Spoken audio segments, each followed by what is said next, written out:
Assalamualaikum warahmatullahi wabarakatuh. Selamat sore dan salam sejahtera bagi kita semua. Yang terhormat Bapak Ibu semua, Pak Panut ya, mantan rektor atau apa? Mantan atau rektor? Rektor itu berapa? Ya, ya. Nggak ada mantan ya? Rektor.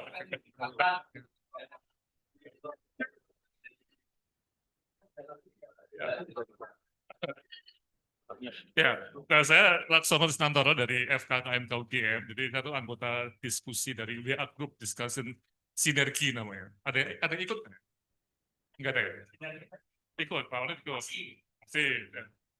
Ya, nah saya tuh bilang pada teman-teman, ini kok diskusi kok di WA Group terus apa capek apa mata sakit dan kita nggak terbiasa untuk ketemu seperti ini ya. Jadi, nah, makanya kita bikin model seperti ini ya hibrid tentang sesuatu yang menarik untuk dosen terutama karena sinergi itu memang konsepnya itu untuk memperkuat kemampuan akademik dosen dan networking dan sebagainya setelah itulah. Jadi tidak hanya apa dosen yang ngajar saja, tapi juga bagaimana bisa memberikan impact kepada masyarakat. Nah, jadi hari ini saya akan memaparkan tadi mengenai pengalaman saya 40 tahun menjadi atau masih berusaha menjadi semacam leaders ya leader di ilmu. Nah ini yang jadi isu kunci ya. Pas sekali ada eh, istilahnya itu apa ya keramaian 4 tahunan. Nah, ini 4 tahun sekali ya. Kalian 5 tahun sekali dan nanti juga akan rektor juga kapan? Kapan? Tahun Mei ya. Ya. Nah ini menarik ya. Jadi saya di FKKMK itu eh, sudah 40 tahun jadi dosen kira-kira. Asisten saya masuk 86. Itu pas sekarang 40 tahun.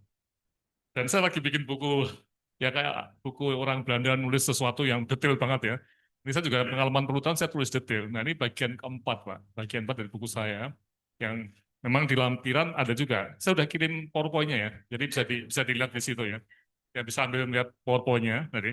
Nah, memang ini satu isu yang menarik untuk kita lihat dan Pak Parno terima kasih sudah menjadi pembahas karena terus terang aja saya juga mengalami pasang surut 40 tahun ya. Sampai satu titik juga pernah saya mau dikeluarkan dari UGM, Pak. Waduh, karena saya kedokteran tapi belajar kebijakan dan manajemen. Wah, ini Komisi 2 pada waktu itu tahun 20 tahun yang lalu ya. Ini ilmu ini harusnya di Visipol sama di manajemen, di FEB. Jadi nggak bisa naik pangkat. Waduh, matilah saya apa. Nah, artinya apa? Ya saya harus keluar dari FK kedokteran. Nah, tapi untung bisa diteruskan, dibantu oleh para senior ya. Hanya bisa lulus, kalau enggak ya sedih juga, saya harus gelandangan dari fakultas sendiri. Nah, waktu itu juga ditawari sama Malaysia untuk, udah Pak Lasono ke apa ya ke UKM. Mereka butuh. Saya masih cinta tanah air sama istri saya veto, nggak mau ke sana. Ya udah. Ya, ini jadi, nah pengalaman ini, ya, klik saya, that's it. Oh, udah. Nah, intinya memang ini ya, pelantikan yang ramai dan pemilu yang sunyi. Ya. Nah, ini judul saya, agak puitis. Tapi sekarang menarik, baru aja kemarin rapat di Senat FK, itu ternyata calon dekan itu hanya satu, Pak Yodi. Ya, padahal dulu selalu rame. Tapi sekarang ini cuma satu aja. Jadi sunyi juga di FK, tapi saya lihat di visual rame juga ya, ada empat calon yang cukup betul Pak ya. Pak Lele ya yang menang, Pak Gabriel, ya, Pak Gibi. Oh 5, ya. Jadi ceritanya Pak Yudi kok cuma sendirian. Jawabnya Pak Yudi apa? Oh, mungkin teman-teman pada males mikirin jadi dekan yang usahanya susah banget tuh. Apalagi sekarang banyak tekanan kiri kanan loh. Jadi, satu aja. Tapi ini mirip dengan beberapa tempat di Harvard bahkan di London saya sekolah di sana ya. Itu dekannya itu diimport Pak dari swasta Pak, dari NGO. Karena nggak ada, mereka bilang dari dalam ada males ya dari luar. Ya. Karena waktu itu butuh networking dengan NGO ya. Nah, sehingga saya mencoba untuk melihat bab satunya itu siapa para pemimpin kritis ini. Ya, nih. Nah, ini yang saya di sini pengalaman. Karena saya selama 40 tahun tidak pernah satu kali pun jadi asisten dekan atau wakil dekan. Paling tinggi saya menjadi kepala departemen. Nah, tapi itu pun cuma sekitar 2,5 tahun, kemudian ditarik Pak Menteri ke Kemenkes sebagai staf khusus, ya, dan tahun lalu saya pulang. Jadi saya tidak pernah jadi struktural. Nah, ini yang saya usaha untuk menulis secara detail di ya semacam autobiografi tadi ya, di mana menjadi pemimpin ilmu yang punya atribut ya, tapi juga punya titik kritisnya ini yang kita harus hati-hati betul. Nanti pengalaman pribadi sekali lagi ya, eh, bukan suatu penelitian yang massal tidak, tapi ini mungkin ya storytelling dari saya, cerita saya aja ya. Ini mungkin bisa dipakai oleh teman-teman dari mungkin dari Dewan Guru Besar untuk melihat apakah ada pola yang bisa kita pakai. Kemudian ada program Banimbo. Nah, kemudian yang kedua, bab kedua itu kita akan membahas mengenai pemimpin struktural ini. Nah, ini dekanat sama rektorat. Nah, ini juga menarik ya. Siapa mereka, bagaimana tanggung jawabnya, dan macam-macam ya. Pertama juga saya mengalami pada waktu itu Pak Platek jadi rektor masih ya. Saya dari grupnya Visipol dan Pak Hani itu juga, Pak Hani almarhum ya. Itu diskusi mengenai sebenarnya pilihan dekan dan rektor itu apakah model election atau selection Pak. Itu ramai Pak dulu, kira-kira tahun 2010-11 ya, 15 tahun yang lalu ya. Waktu itu election ya, masuk di FK, ramai betul Pak. Grupannya itu sampai, waduh, menurut saya agak tidak apa ya, etis juga ya perangnya itu kan. Nah kemudian jadilah itu akhirnya tekanan dari Pak Pratikno setuju, Pak itu rektor ya Pak Pratikno ya, rektor ya, Pak Pratikno itu. Ya, nah sehingga statutanya UGM itu ada perubahan, ya tidak lagi full election tapi juga tidak full selection, jadi agak-agak apa, gitu. Nah, nanti kita lihat ya. Dan Pak Heri, harapan dan usahanya nih Pak, ini yang kita akan coba lihat ke depan, bagaimana kita akan lihat ke depan sinergi antara pemimpin struktural dengan pemimpin yang eh, ini saintis tadi, karena saya ke beberapa tempat di luar negeri itu yang jadi dekan sama rektor itu nggak banyak. Bahkan di satu tempat yang saya kunjungi itu dekannya itu udah 15 tahun Pak, nggak ganti-ganti. Kan tempatnya nggak mau ganti. Ya. Iya, tapi terjadi suatu progres tinggi Pak, karena yang tidak pendidikan itu betul-betul jadi leader sains masing-masing. Ya. Jadi dekan satu, tapi pemimpin sainsnya ada, saya nggak tahu 50-100 kali. Ya. Jadi ini, nah ini yang nanti kita lihat. Nah, oke. Yang pertama ya, kita akan singkat mengenal Pak Danan belum datang, saya jadi moderator sendiri, nggak apa. Kita akan berusaha bicara sampai jam setengah 5 ya, nanti biar ada banyak diskusi ya. Jadi intinya kalau kita lihat itu memang seperti ini ya, tugas dosen mendidik meneliti, dan kita harus menjadi perguruan tinggi terkemuka di dunia ya. Dulu locally rooted, globally respected ya. Itu saya udah diganti ya nih. Ah, ya, oke ya. Nah, ya. Tapi ini masih tuh, masih tetap. Ya, ya. Nah, jadi ini konsep yang kami lakukan udah tahun 2012. Waktu itu kita membuat seminar di waktu masih ada Pak Hani Handoko almarhum, ada Pak dari TP yang meninggal juga dari S2 manajemen pendidikan tinggi ya.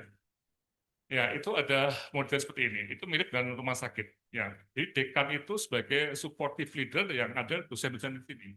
Nah, inilah yang jadi scientist leaders-nya yang punya follower ya.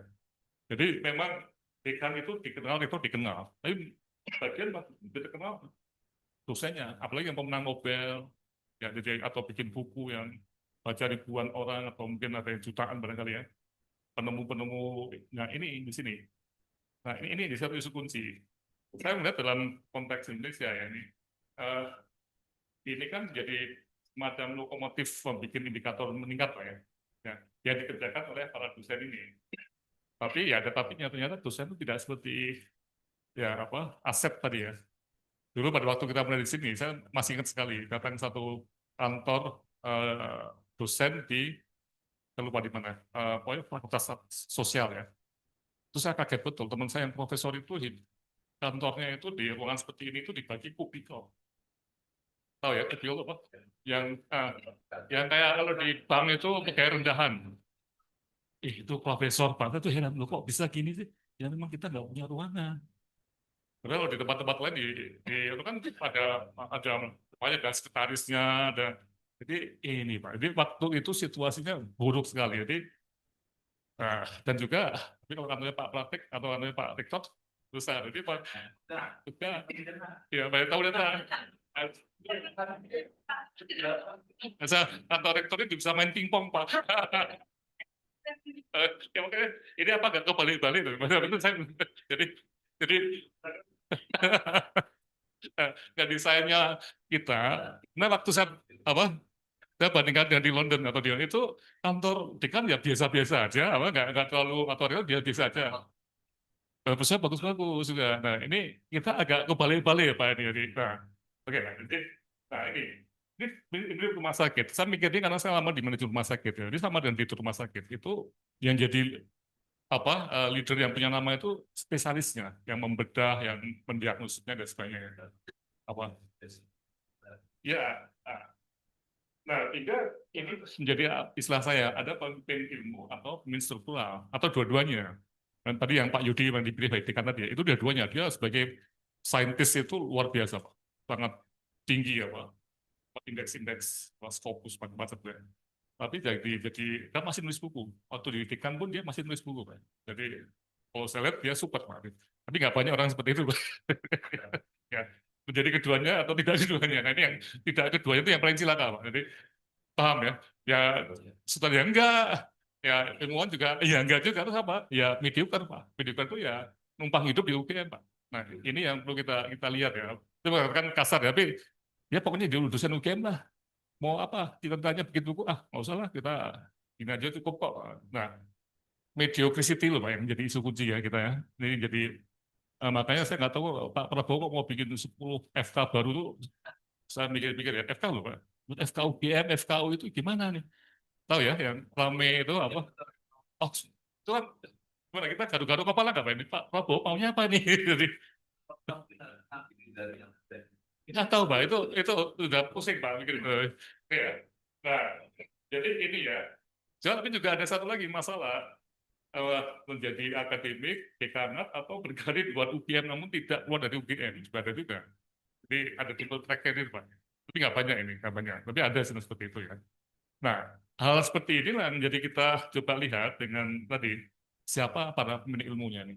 Nah ini siapa ini yang tidak mudah ya, wah ini ya Pak Danang nih, tuan rumahnya nih, kurang ya porsinya. Apa sebenarnya? Ini. Oh, jadi pas betul yang datang ya. Ya. Nggak apa? Yang tengah itu yang bayari.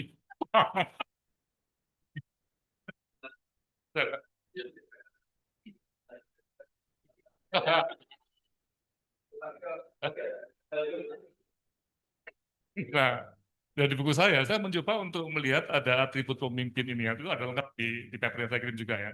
Jadi punya karakter pribadi ya, jadi dia orang yang baik, bisa tidak suka korupsi, normatif lah. Nah, kemudian visi ilmunya, ini yang menarik ya. Ilmunya tuh dia tahu, ilmu di saya waktu saya mau tanda kutip dikeluarkan dari UGM itu, dari FK sorry, FK UGM itu ya, saya bilang di kesehatan dan kedokteran itu perlu policy dan manajemen sebagai ilmu yang memperkaya ilmu kedokteran. Jadi pada waktu ada sekat-sekat tembok. Kalau kebijakan ya juga fisipol. Kalau manajemen ke ekonomi. Pusing Pak. Padahal di ekonomi juga bilang, malah suruh jangan ke sini karena di sini kita udah capek mikirin ekonomi perbankan, ekonomi pertanian, ekonomi banyak peternakan. Jadi tiap-tiap fakultas itu harus punya orang yang tahu ekonomi Pak, tahu ya. Sama kok kebijakan publik juga sama. Teman-teman banyak di kebijakan publiknya kan di politik Pak ya banyak ya. Tapi kebijakan mengenai obat gimana? Orang fisipol nggak paham. Tapi kita metodenya itu ambil dari Visipol. Nah, ini waktu itu saya visi seperti itu, hanya bisa para profesor yang ada di Komisi 2 di FK, jadi kita bisa terus jadi profesor ya. Nah, kemudian mampu memiliki komitmen individu. Nah, ini bisa menarik orang, Pak. Ini berarti kita tuh punya follower dari ya, ya di bawah bimbingannya dan juga follower di luar lembaga kita ya. Ini ya, kemudian memicu kemampuan organisasi penelitian organisasi. Dan B, titik kritisnya ya. Nah, ini proses rekrutmen muda, itu juga menjadi kritik. Saya ngalami betul di rekrut tadi, juga belum tahu apa-apa karena eh, mau kemana itu juga belum bisa katakan apa. Pokoknya dosen aja. Untung mentor saya yang rekrut itu Pak Rosi Sanusi, masih ingat ya? Pak Rosi itu, iya, dia paham mengenai keilmuan. Jadi dia suruh, Pak Alasono, kamu Jojo ya, sekolah S2 di ekonomi kesehatan di Inggris jauh. Nanti saya carikan ya. Benar, saya ke sana di ekonomi kesehatan. Waduh, Pak Rosi memasukkan saya ke S2 yang sesat nih, karena ilmunya ilmu ekonomi betul. Tapi bagus banget. Itu menjadi dasar saya untuk jadi profesor di situ. Tapi ada tapinya, ketika mau naik jenjang akademik nggak dipakai, nggak bisa dipakai karena ini di luar apa linearitas Pak tuh. Nah, jadi S2 saya nggak dipakai. Tapi ya nih, ya. Kemudian saat jadi dokter dan kegiatan lebih bidang ilmunya. Nah, ini jadi satu isu menarik ya. Kalau dari dokter itu biasanya juga mulai ditarik-tarik keluar, masuk konsultan jadi konsultan yang, nah ini di kesehatan itu yang jadi isu kunci itu konsultan itu kadang-kadang mintanya itu tidak harus keluar, bukan keluar ya, kedudukan di entah Jakarta atau tempat proyek tadi. Nah, tapi menariknya dulu itu. Jadi di luar negeri lain itu bisa juga. Jadi konsultan kemudian dia kerja di tempat lain tapi masih naik pangkat. Nah, berarti saya nggak mau seperti itu ya. Saya maunya kalau Anda mau narik saya ya saya tetap di UGM, kasih uang ke UGM. Oke. Itu Pak Patut ya. Saya setia pada UGM bukan. Nah, nanti implikasi sendiri dan apakah ada program lain? Ini yang menarik ya. Jadi selama 40 tahun itu saya merasa tidak pernah ada satu kursus Pak, untuk menjadi how to be. Bagaimana menjadi seorang pemimpin ilmu tadi Pak. Jadi hidup itu ya seperti mencari jalan sendiri. Bisa tadi masuk atau masuk kan ya bisa juga. Nah, tapi nggak ada jalannya. Nah, tiga. Saya melihat bahwa scientist leader itu perlu betul-betul dikembangkan dengan satu konsep yang jelas. Kita lihat mereka adalah para dosen yang harus punya follower dan dihormati peers-nya ya. Betul nggak Pak? Jadi ini syarat Pak. Ada satu ciri yang menarik ya. Dan mereka memimpin program studi, pendidikan, lab studi macam-macam ya. Dan menghasilkan karya-karya ilmiah yang meningkatkan kinerja perguruan tinggi. Jadi ini seperti lokomotif tariknya perguruan tinggi. Udah beban Pak. Nah, powerhouse-nya di sini Pak. Jadi kalau DK-nya bagus cuma satu tapi nggak punya ini kelompok seperti ini, itu ya nggak bisa kemana-mana. Tapi kalau ini ada kelompok ini DK-nya nggak suportif ya bisa bisa kemana-mana juga. Jadi ini ada satu sinergi. Nah ini Pak Danang kan apa motornya sinergi ya. Sinergi itu ya sinergi antara pemimpin struktural dengan pemimpin sains tadi. Ini yang membuat saya lihat ya, bikin Harvard, bikin London itu, Oxford itu maju. Nggak bisa salah satunya, harus dua-duanya bagus. Nah, ini konsepnya itu memang lebih pada manajemen keilmuan ya. Tapi dia tunduk pada sistem birokrasi UGM. Ini menarik ya, tadi seperti tadi kasusnya. Ini ada kasus Pak Bernut ya. Dosen UGM, dia dapat proyek, itu dapat waktu jadi UGM, tapi begitu dapat proyek, proyeknya dibawa keluar. Paham ya? Jadi, dan itu kaya betul. Tapi UGM-nya menderita, apa? Karena nggak punya proyek masuk. Ya, tapi boleh sama, saya nggak tahu bagaimana manajemennya di UGM. Nah ini, jadi birokrasinya itu masih memungkinkan orang-orang itu bermain di luar, tidak menggunakan UGM. Ada kaitannya. Nah, itu Sarjito dulu begitu, Pak. Orang Sarjito, tapi kerjanya di BPSD atau KTP. Nah, sekarang udah nggak bisa lagi, Pak. Harus betul-betul di jam dinas itu, ya betul Anda di Sarjito. Tapi Sarjito konsekuensinya harus ngasih pendapatan cukup. Nah, ini, Pak.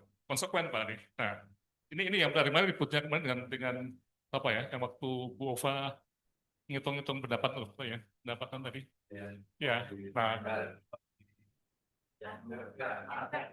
ya.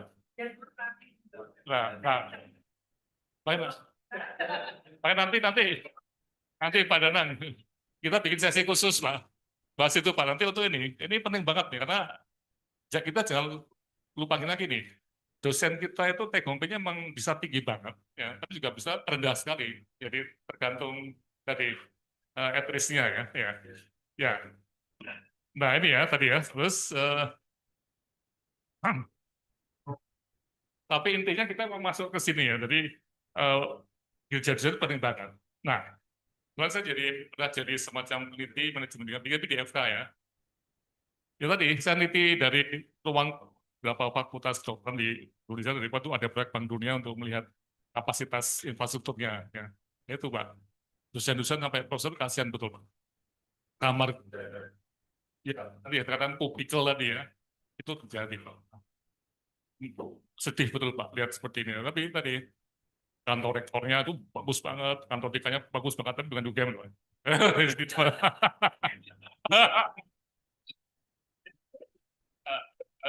Ya, jadi kompetisinya itu justru kuat sekali jadi ramai sekali pada waktu pelantikan sama rektor. Tapi begitu tadi Mas katakan jalan sunyi ya masuk ke saintis leader itu, aduh kasihan Pak. UGM lumayan Pak, coba Pak datang ke perguruan tinggi lain dulu, apalagi di luar Jawa Pak. Aduh, berat sekali ya. Nah, ini yang jadi satu isu penting ketika itu dalam konteks perguruan tinggi sebagai university yang harusnya itu kan university Pak ya, karena ngomong dalam masing-masing survival mode-nya. Artinya apa bertahan hidup sendiri-sendiri. Tidak ada satu sistem yang membuat alat dosen itu tidak sama. Paham ya? Saya di bidang kebijakan tadi itu nggak tahu Pak Gibril. Tapi sekarang saya nggak kayak gitu ya. Ini cuma contoh aja, contoh jelek ya. Tapi sejak dulu saya dengan Pak Gabriel itu jadi mitra Pak. Jadi setiap kali ada penelitian atau latihan mengenai policy brief atau kebijakan publik, saya mengundang Pak Gabriel, Pak Lele itu ya. Saya pulang dari Inggris tahun 93, membuat S2 itu tidak namakan ekonomi kesehatan, tapi manajemen rumah sakit. Saya mengundang waktu itu MM, itu Pak Gunawan Adi Saputro dan Pak Bambang Sudibyo waktu itu ya. Mereka senang-senang Pak. Oh, langsung mau bikin manajemen MM rumah sakit. Iya bagus sekali, di FK aja, jangan di FIP, tapi kita akan bantu. Ya itu Pak. Jadi kan menarik Pak itu. Tapi ini Pak ya, itu terjadi karena inisiatif saya kenal Pak Gunawan itu karena apa? Bapaknya teman saya di SMA Pak, galak lagi. Jadi saya minta, kan bapaknya, anak dia teman saya di SMA, dia kan strong sekali loh Pak. Jadi pertemanan Pak. Dengan Pak Haniandoko juga pertemanan. Jadi tidak ada desain di level UGM itu yang mencoba untuk merangkum dan bahwa iya pertemanan. Ya. Nah, jadi kinerja bisa turun karena sekarang ini kalau kita lihat apalagi di lapangannya itu tidak bisa kalau tidak trans fakultas atau trans disiplin atau interdisiplin tadi. Nggak bisa pendekatan hanya dari satu fakultas NPK itu Pak. Wah itu susah Pak. Itu PP kah atau dokteran atau apa itu ekonomi itu campur aduk di makan bersih MPK itu ya. Itu contohnya climate change dan demikian. Oke, nah ini yang saya lihat Pak. Jadi selama kita itu tidak mempunyai tadi dosen yang bagus, itu pasti kita turun. Ranking kita akan bisa naik. Nah ini, jadi tadi, ini juga pengamatan dari teman-teman saya. Itu kita ada yang sifatnya itu yang ini yang slow track, ini yang fast track. Jadi dalam usia muda itu jadi profesor Pak. Ya. Ini kan banget ya. Nah ini itu saya lihat banyak teman-teman itu yang pensiun di usia 60 atau 65 tahun ya. Ya, ya, itu juga ada yang 60 loh Pak. Ada yang 60 juga yang dia beli aja. Ini ya kita lihat ya. Saya nggak tahu, ini kan pensiun pada lektor dan oleh kepala ya. Nah kan dalamnya di sini Pak ya. Jadi saintis leadersnya di sini di semua fakultas tadi. Tapi tadi ada yang fast track seperti ini, ada yang slow tadi. Ya. Tapi ada yang ya tadi nggak form tadi. Nah tadi titik-titiknya di sini rekrutmen pada saat muda dan di seorang doktor dan ini juga tadi tarikan ilmu keluar banyak. Sekarang di tempat saya itu di FKKMK di bagian satu ada 2 dokter, 3 dokter yang nggak mau pulang karena ilmunya itu sangat berguna di Inggris sama di Australia. Usia 35-40 tahun ya. Coba bayangin Pak, mereka kalau pulang ke Indonesia gajinya akan dapat cuma 5 juta plus lain-lain 15 juta. Anaknya udah SMP Pak. Saya kunjungi mereka di Inggris sama di Australia, anak udah sekolah wah bagus banget, istrinya juga kerja, jadi kehidupan sosialnya udah tinggi sekali. Mau pulang ke sini, nggak pulang. Nah, jadi ini Pak, ini dari dokter ya, bikin dari kita Pak, dari LPDP Pak. Nah, tapi kan nggak ada kewajiban pulang. Bagaimana saya nggak tahu, tapi akhirnya ya itu udah.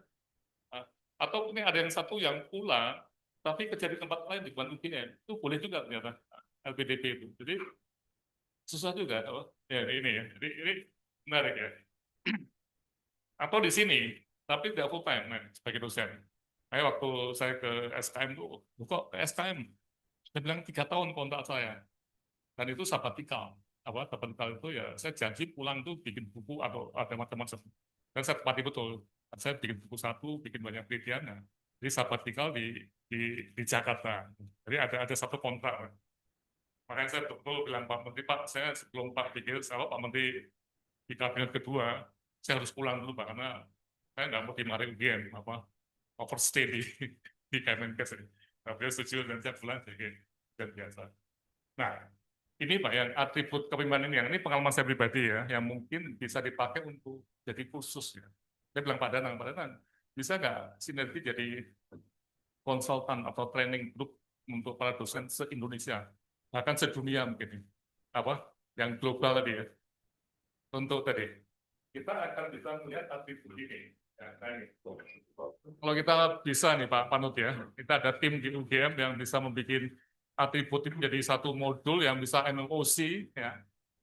Ya, ini ini contohnya apa ya? Karena bimbingan baik tadi. Masuk ini. Ini kan dilatih juga tuh, masuk berpikir meneliti dan nulis ilmiah ini. Apa praktis ini? Ada yang masalah etika juga ya. Nah, detail visi dan sebagainya itu harus dilatihkan juga nih, menurut saya loh. Komitmen tadi, menggerakkan orang lain tadi. Ya, ini juga perlu pelatihan juga. Infrastruktur tadi, membangun infrastruktur tadi untuk kan kita jadi profesor, tapi kalau ditanya Pak punya staff nggak punya, malu nggak? Malu betul, Pak. Dan itu banyak kejadian profesor, makanya istilahnya orang-orang itu gini tahu ya, GBHN tuh, singkatan ya, guru besar hanya nama, karena dia isolated sendirian di kantornya, nggak punya staff, nggak punya peneliti S3 di bawahnya, ya. Ya, tapi dia di jurnal bagus. Karena apa? Keterampilan nulis jurnalnya bagus. Tapi dia nggak punya follower. Ya, mungkin ada di jurnal followernya, tapi kalau bidang saya kedokteran kesehatan masyarakat itu nggak ada impact di masyarakat. Ini saya bilang ada teman-teman mau di behind tadi. Anda mau jadi guru besar betul yang punya follower tadi, ya. Ada kerjaan SDM juga punya perubahan terus atau hanya nama tadi. Itu yang menarik ya. Kadang-kadang kita harus ngomong cukup nyinyir, sarkas ya.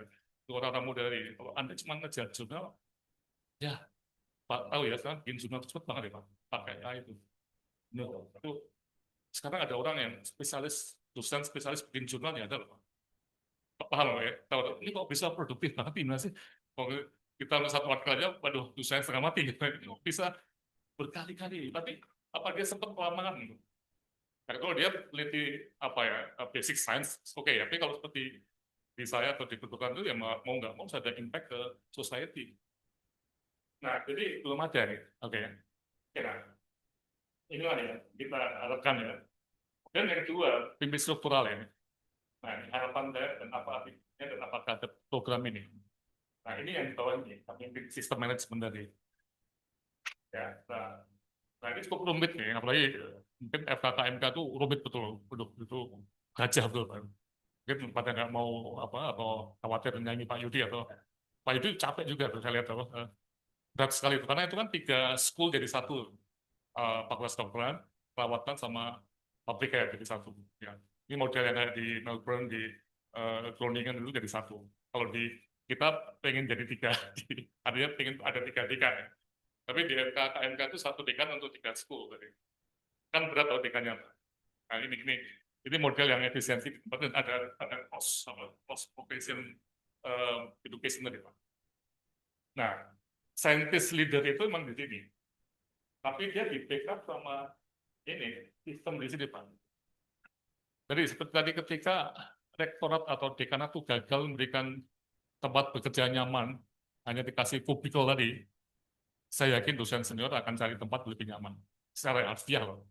Dari di swasta juga ada FK swasta itu kan banyak. Jadi tarikan ke swasta itu banyak, belum konsultan dan sebagainya. Nah ini jadi satu isu kunci. Apa? Di satu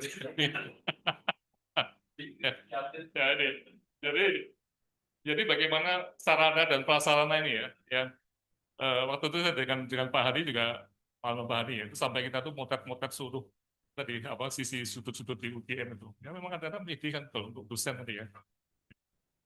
Kan ada jauh. Nah ini pelaku dosen sportif tadi ya. Jadi mendukung dosen lain, tempat kerja baik, sama punya empati, mendukung karir, ya dapat dipercaya dan macam-macam tadi.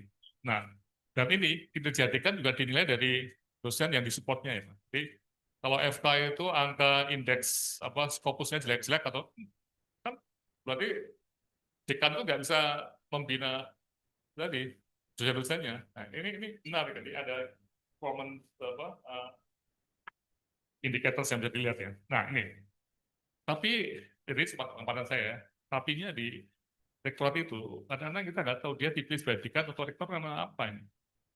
Nah, suku, daerah, konsep ini nggak ada kan.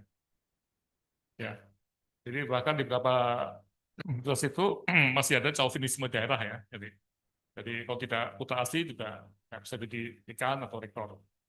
Dia tidak ya, Pak ya. Dia itu ada orang Sunda, orang Timur, paling Pak Anut mana? Jawa.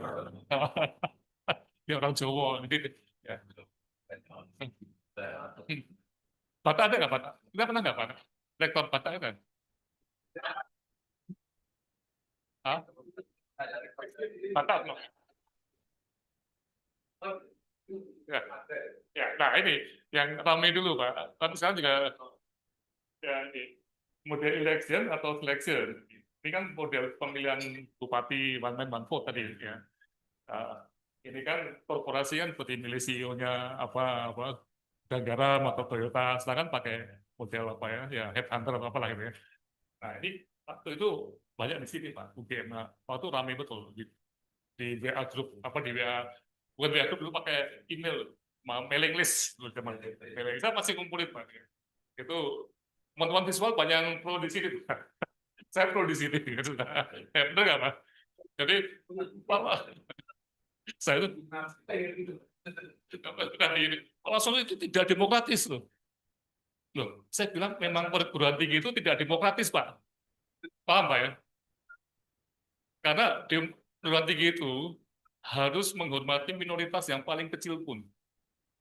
Jadi tidak ada namanya majority yang menguasai itu tidak ada. Jadi demokrasinya agak beda dengan demokrasi yang di election itu, Pak. Itu argumen, Pak.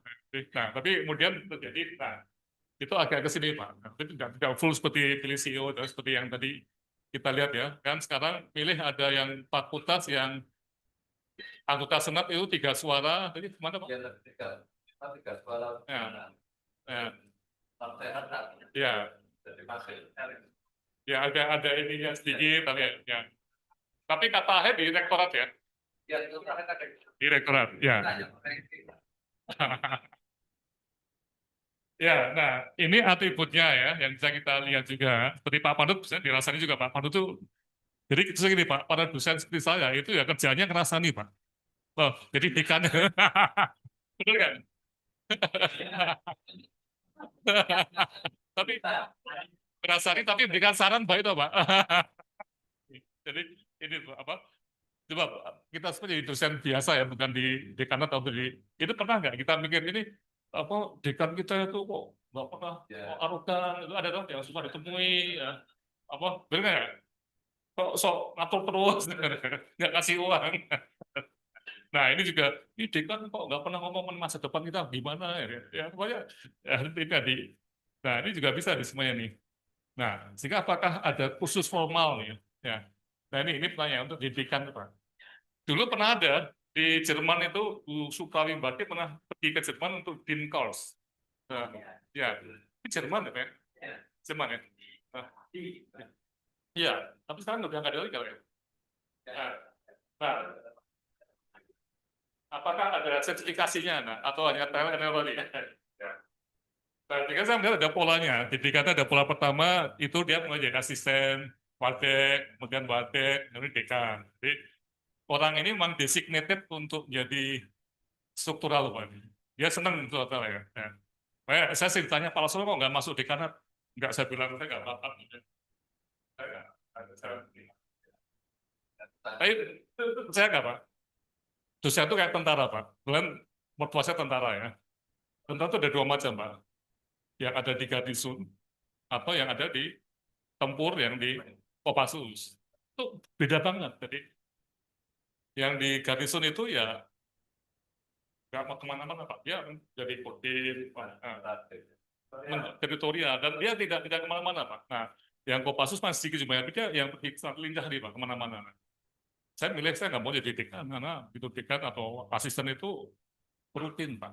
Dan saya selalu bilang pada semua dekan yang pernah saya kerja bersama ya, Pak Dekan, kalau Bapak nggak punya anak muda yang bisa disuruh seperti kemana-mana yang pakai tugas-tugas khusus itu, Pak, Bapak kecapean loh. Kayak waktu Pak Adianto itu tahun 2020 itu tahun 2024 kan ada tsunami Aceh itu. Terus dia ngirim saya ke Aceh hampir 4 tahun, Pak, bolak-balik tadi. Usia waktu 43, 42 ya. Sebagai dari kuda bebannya FK. Nah, itu Pak yang jadi isu kunci, Pak. Jadi ketika eh, dekan tidak mempunyai model seperti itu, dia akan kesulitan untuk membuat proyek-proyek kegiatan besar eh, yang harus dikerjakan oleh orang-orang muda, Pak. Ini yang menarik. Nah, tapi tidak berada di dekanat, paham ya? Tidak tidak jadi asisten, karena dia juga akan kena rutinitas. Saya waktu terima kerjaan 4 tahun di Aceh, ya saya lepas semua kegiatan, saya bolak-balik sana kemarin tadi. Tidak ada rapat-rapat di fakultas, nggak ada, saya boleh nggak ikut, karena saya di Aceh. Atau ya ini, jadi pemimpin dulu. Top jadi profesor, dianggap bagus, jadilah dekan atau rektor. Mungkin dia nggak punya pengalaman manajer sama sekali, dan nggak punya sertifikasi atau pelatihan. Nah, atau orang Papua, saya nggak tahu Papua ini, ya mungkin bisa diteliti lagi ya. Yeah. Nah, apakah ada pelatihan ya? Ternyata nggak ada juga. Tadi yang tim course-nya Jerman itu cuma sekali pakainya. Di ASI nggak ada tanya, Pak. Padahal kalau kita lihat ya, pelatihan untuk jadi CEO korporasi itu banyak banget.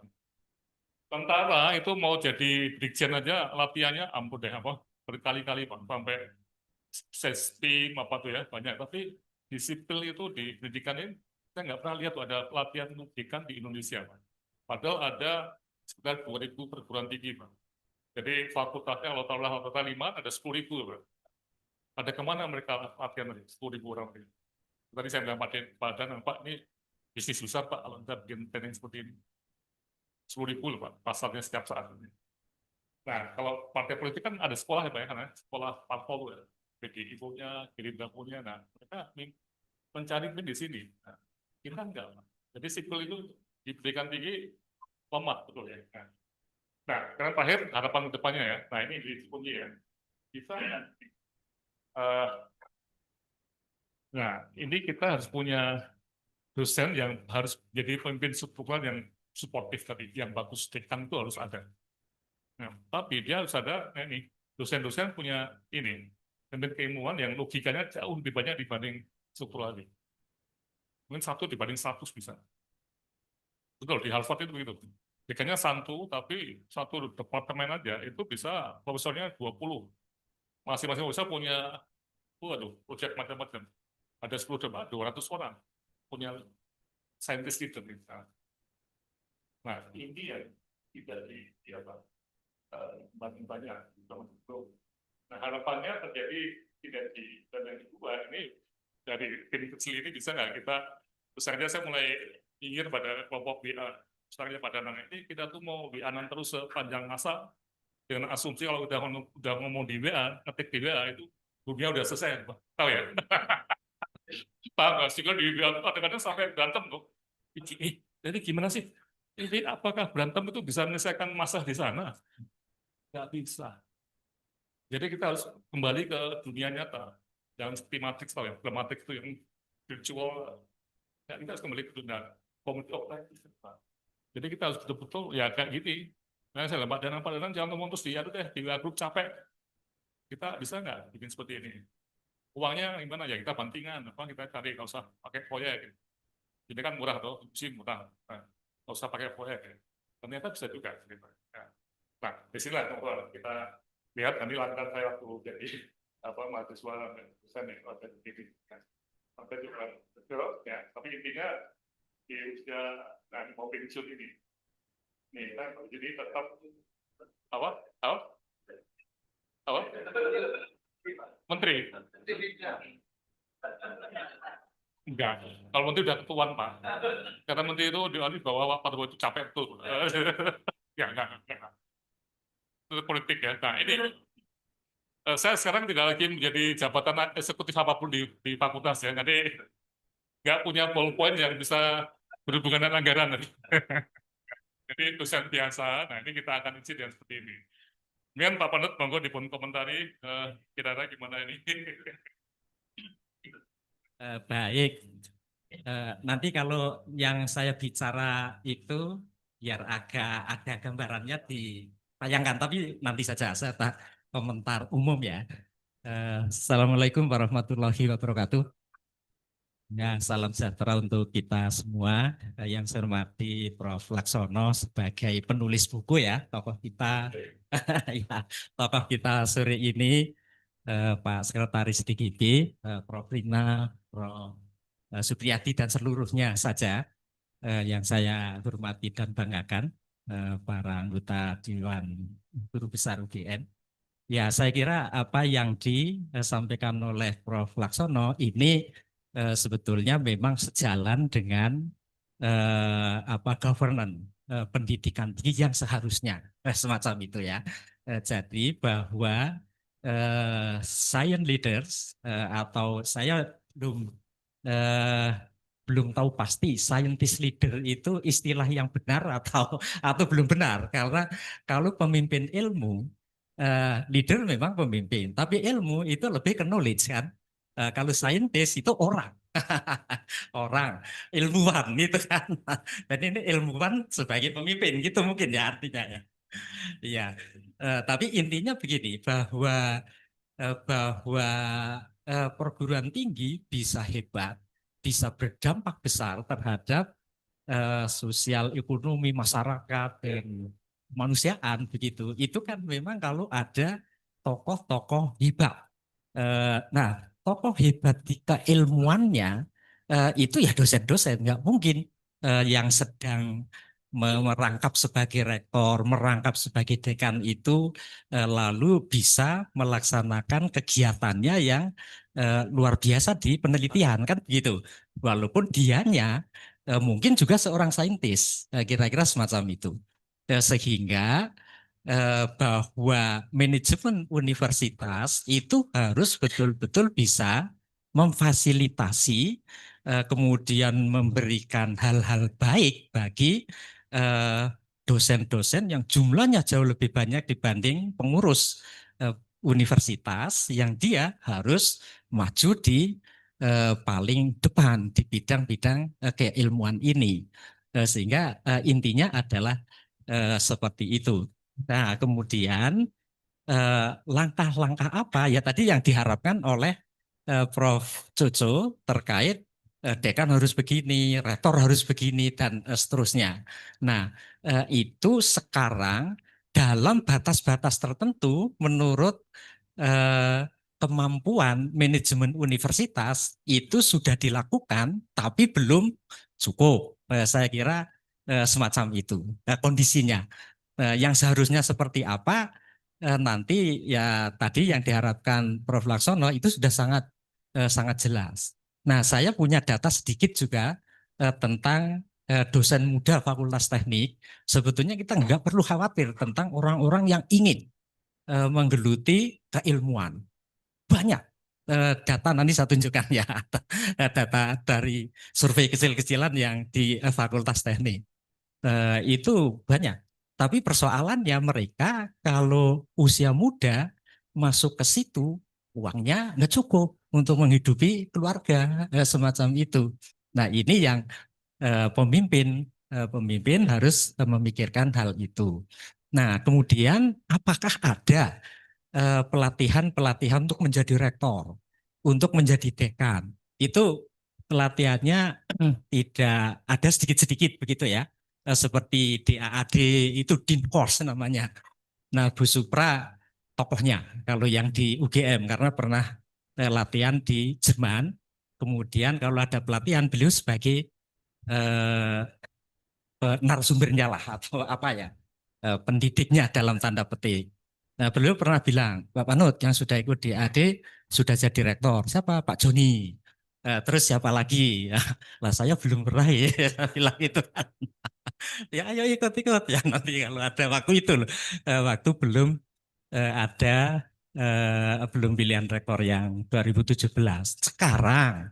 Sekarang itu kebetulan saya didapuk sebagai tim leader untuk pembentukan akademi kepemimpinan pendidikan tinggi oleh Pak Sekjen Probadi Munir. Sehingga sana itu istilahnya mencontoh kalau negara punya Lemhanas, BI punya BI Institute, kemudian mungkin Bappenas punya apalah semacam itu ya. Nah ini Kementerian Pendidikan Tinggi Saintek akan membuat Akademi Pendidikan Tinggi, Akademi Kepemimpinan Pendidikan Tinggi itu untuk rektor-rektor yang baru jabat atau future leaders. Kita kelompok menjadi dua, future leaders itu orang-orang yang berkonsepsi menjadi rektor. Misalnya WR, dekan, kemudian kepala mungkin ya pusat studi atau apalah yang kira-kira ada minat. Itu akan di launching September ini. September nanti rencananya semacam itulah.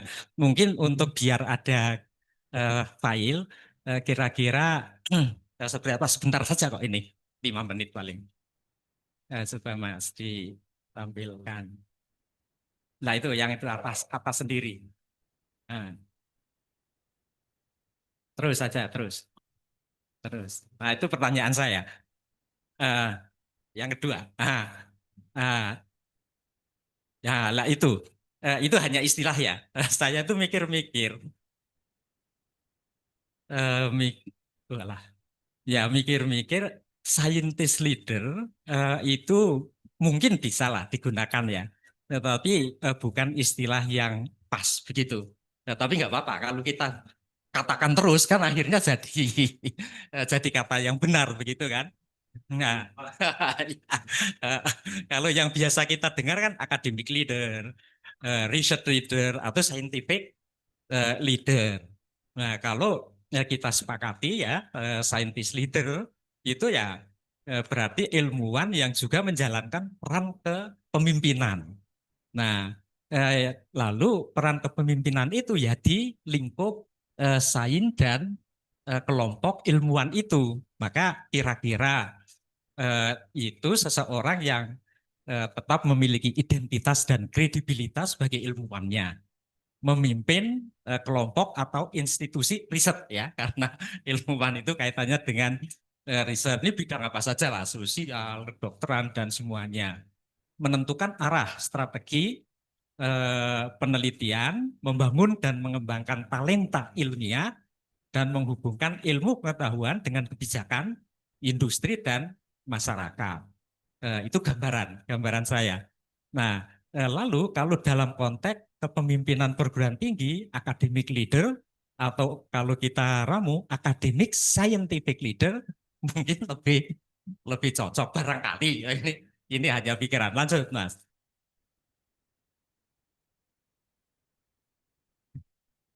Nah, ini saya gambarkan apa yang menjadi fokus dan istilahnya.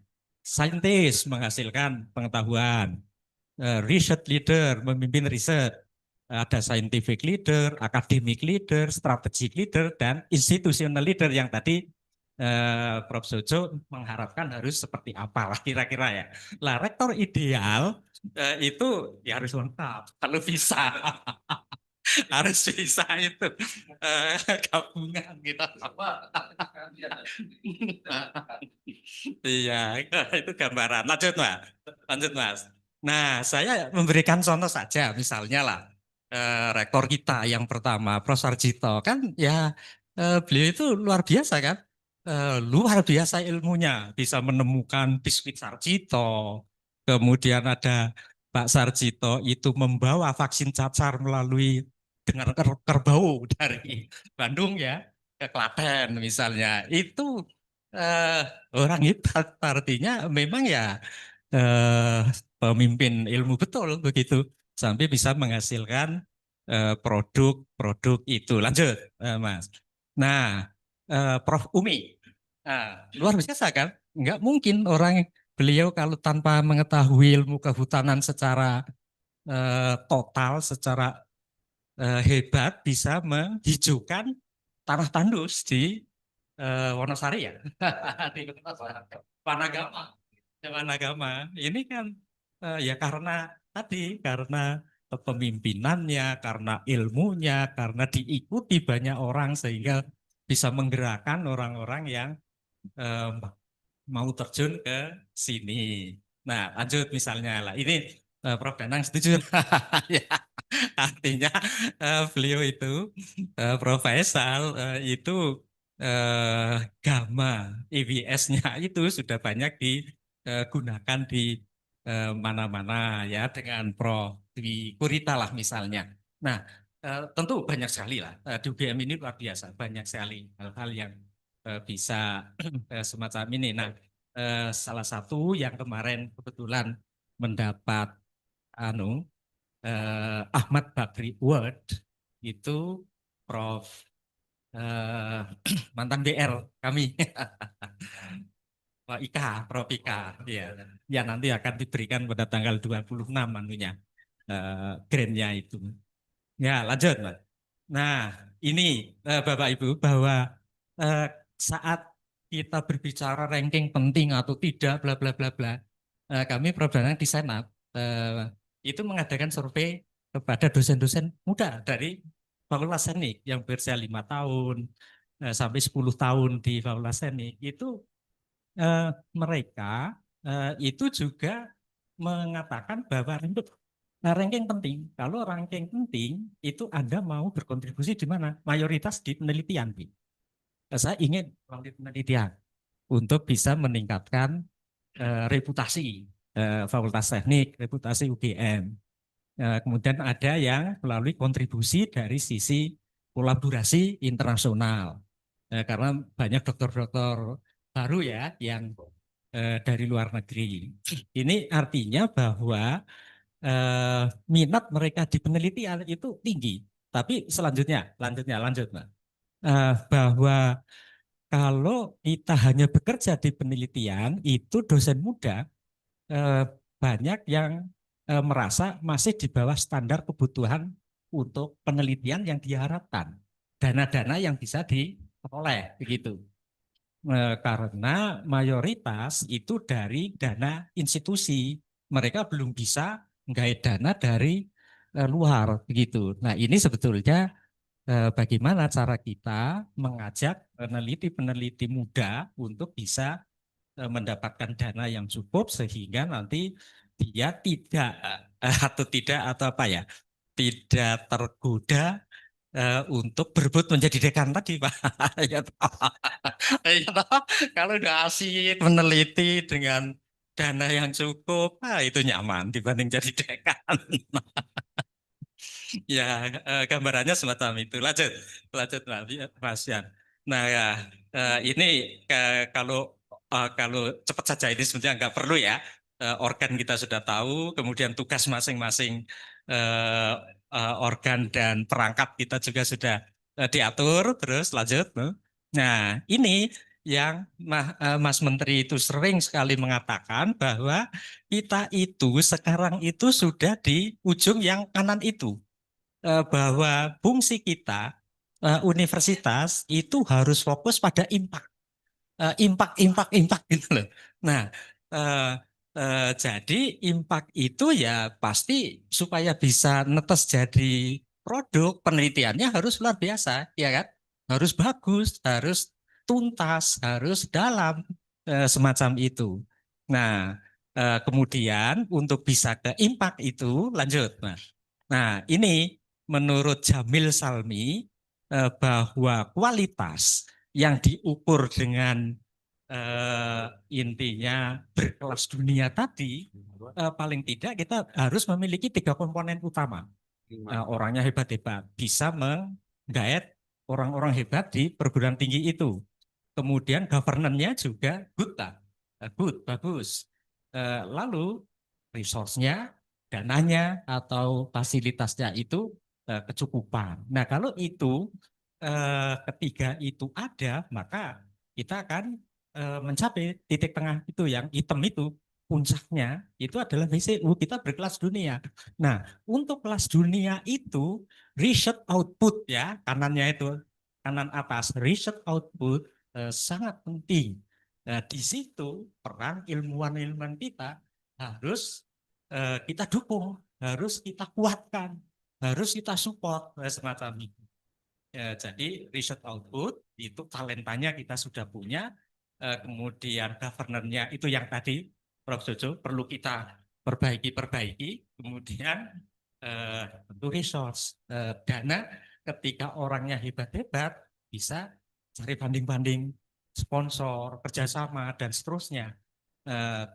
Yang utama memang sebetulnya governance yang fleksibel, governance yang bisa mengakomodasi orang-orang untuk lincah mencari mitra, kemudian bisa kemana-mana, tetapi tetap ada rule yang kita sepakati dan atur bersama. Kira-kira semacam itu. Lanjut.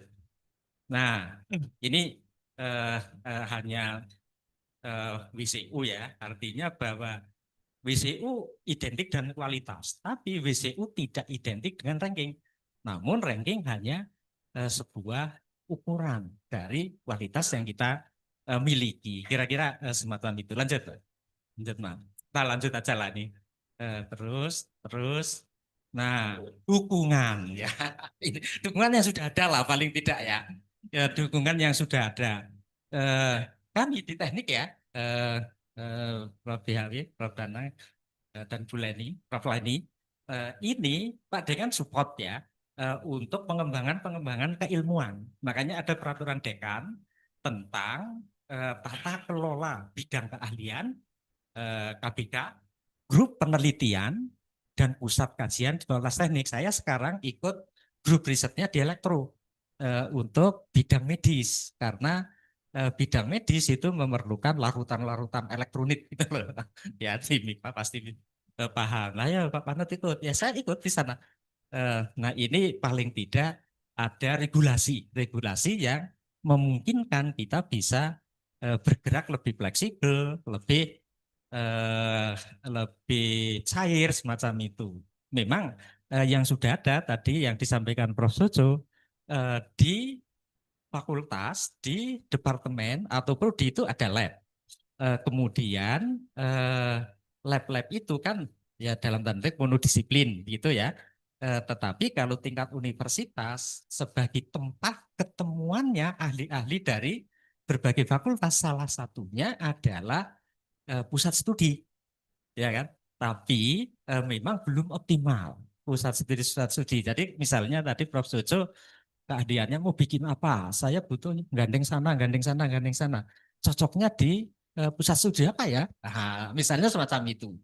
Nah, kalau yang sifatnya misalnya pertemuan informal, pertemanan, paguyuban, dan lain-lain, kalau bisa itu diarahkan saja masuk ke pusat studi yang paling cocok untuk bidang yang kita akan pelajari atau akan kaji dan seterusnya. Lanjut.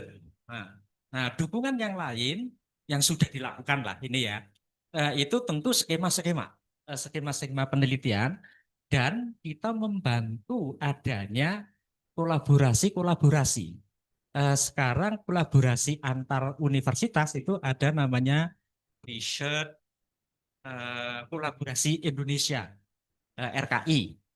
Itu antar perguruan tinggi didanai oleh LPDP. Nah, semacam itu ya.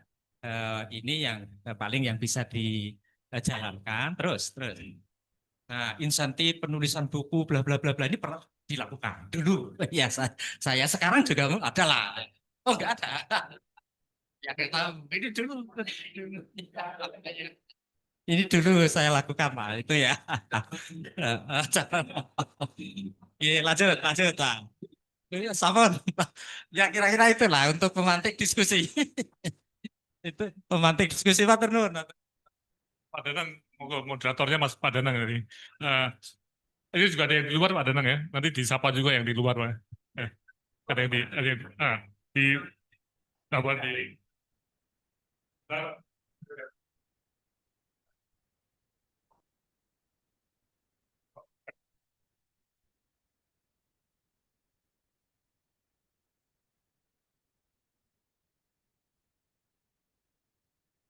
Saya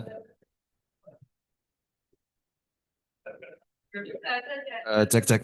Baik, terima kasih. Ini yang pertama kali ini ada moderator yang telat. Nah, ini ya saya. Ya saya moderator datang duluan. Iya, aduh, Pak. Aduh. Tapi alasannya cukup relevan karena baru ada rapat departemen pembahasan mengenai pengembangan keilmuan, Pak.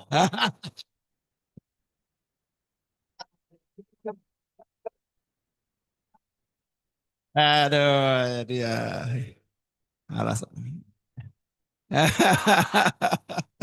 Baik, tapi saya tidak ingin memoderatorisme ya, tapi ingin mengatur traffic aja. Saya yakin ini Bapak Ibu sekalian, para guru besar, para yang hadir, udah banyak catatannya. Saya lihat tadi muter sedikit, lihat catatan paling banyak. Monggo silakan kalau ada yang ingin menambahi, meningkatkan muatan diskusi, mungkin satu-satu Pak Supri, sama Pak Ari Pamahari. Terima kasih Mas Danang. Oh iya, gini, tadi menarik sekali tadi apa yang disampaikan. Dan satu yang sudah disampaikan oleh Mas Panut itu bahwa untuk menjadi scientific leader ini memang di UGM sendiri beragam dukungan masing-masing unit. Tadi saya lihat itu ada SK, oh TP belum punya itu. Makanya tadi saya WA beliau, aku tolong dikirimi. Nah kan gitu. Ya, ya. Artinya itu belum semua lembaga unit-unit kita mempunyai seperti itu sehingga nanti ada ceker-cekeran cari sendiri sehingga akselerasi untuk menjadi seorang yang diimpikan itu ya lambat karena juga kreativitas seorang itu tidak akan sama. Ada yang kasarannya ono sing wani dolan ceker di luar untuk dikembalikan ke rumah mestinya. Jangan boleh ceker di luar, gua arep dhewe. Karena saya teringat dari pendiri TP, Prof. Kamariani bilang, kowe iki iso rono-rono mergo wong UGM. Ojo lali iku. Kalau kamu lepas dari UGM belum tentu kamu akan diterima atau digunakan oleh orang lain. Nah, makanya hal-hal kayak gini ini tidak dimiliki oleh setiap dosen. Apalagi dosen muda yang lihat seniornya kok kepenak, misalkan gitu. Sehingga akan mengekor pola pikir mereka tanpa melihat aku kontribusiku apa sih kan gitu. Jadi artinya bahwa tadi di recruiting di saat awal ini juga betul sekali untuk keperluan kita visi mau kemana. Satu, yang kedua di dosen sekarang ini kan eranya kan udah mulai sing lanang kaya wedok, wedok kaya lanang. Nah, itu kan gitu. Nah, ini yang mulai tidak terdeteksi di saat kita recruiting dosen muda. Kan di beberapa saya sudah melihat indikasi di beberapa tempat mulai ada indikasi dosen itu ke arah LGBT ataupun yang nah itu loh. Dan kita apakah kode etik kita seperti apa nantinya kan? Karena tidak pernah di situ. Nah, ini perlu juga nanti karena ini menjadi calon kita, mau nggak mau kita jadi pada saat recruiting dosen muda perlu ada perangkat untuk itu. Lebih-lebih kalau dosen muda itu asalnya bukan dari UGM. Ya, itu sangat-sangat sekali dimungkinkan. Itu matur nuwun komentar saya, matur nuwun. Monggo dikembalikan. Iya, baik. Iya, iya, matur nuwun Prof Danang selaku moderator atau yang ngatur arus dan Prof Jojo, Prof Panut yang sudah menyampaikan materi tadi menarik sekali. Saya pikir satu pemahaman kita mengenai nggak tahu istilahnya benar scientific leader atau scientist leader atau apapun ini yang saya mungkin langsung pada contoh-contohnya Pak Panut tadi yang misalnya ada yang saya bukan mengecilkan arti misalnya Prof siapa BMKG sekarang ini Faisal Fatani misalnya gitu ya. Lalu tadi misalnya Prof Umi Haniin dan sebagainya yang memang beliau adalah scientist leader dalam bidangnya. Tapi saya pikir apa yang mungkin kita perlu bicarakan lebih lanjut ini adalah scientist leader dalam arti yang lebih luas lagi. Katakan itu adalah scientist leadernya satu lembaga, sebuah universitas, ya, di mana kalau saya bayangkan tadi saya sudah bisik-bisik ke Prof. Danang terkait ini membayangkan ini seperti apa filosofinya sapu lidi itu, ada sohnya.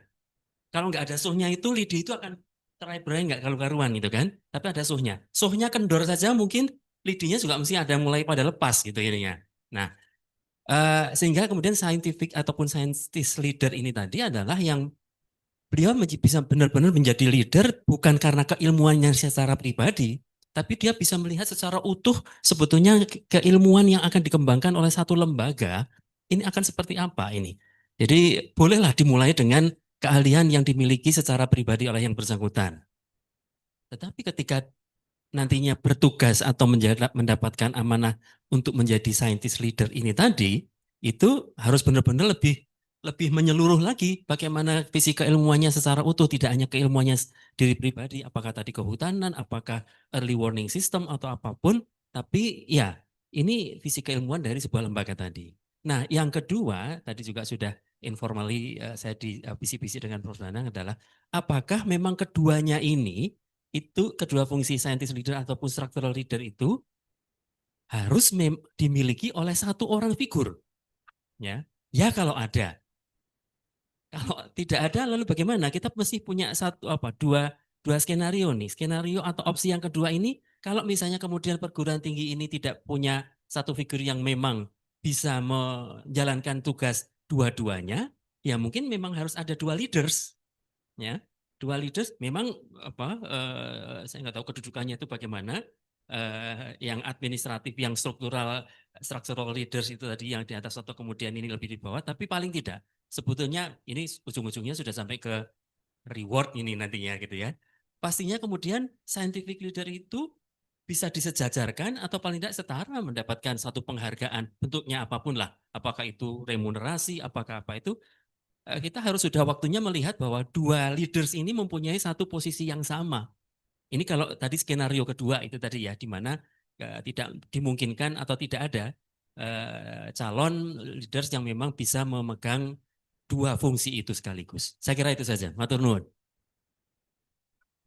Satu round putar ya, nanti sampai ke Prof. Jojo sama Prof. Panut. Kalau masih ada lagi kita putar lagi. Matur nuwun, terima kasih. Ini betul-betul pencerahan ya. Saya Titik Mbak dari HI Visipol. Pak Danang lupa sama saya karena Pak Heri juga lupa, Pak Coco apalagi. Dulu kalau sekolah bareng loh. Ya. Saya di Iya. SOAS. Oh iya, masih ingat ya. Iya, kalau sekolah bareng. Ya, jadi begini Pak, yang tadi Pak Hari katakan scientific leader itu apakah harus dimiliki satu orang atau lebih itu. Kalau saya merasakan begini, untuk menjadi panutan ya tadi Pak Coco bilang bahwa seorang guru besar itu harus jadi panutan. Kita itu kehilangan panutan itu Pak. Jadi ya.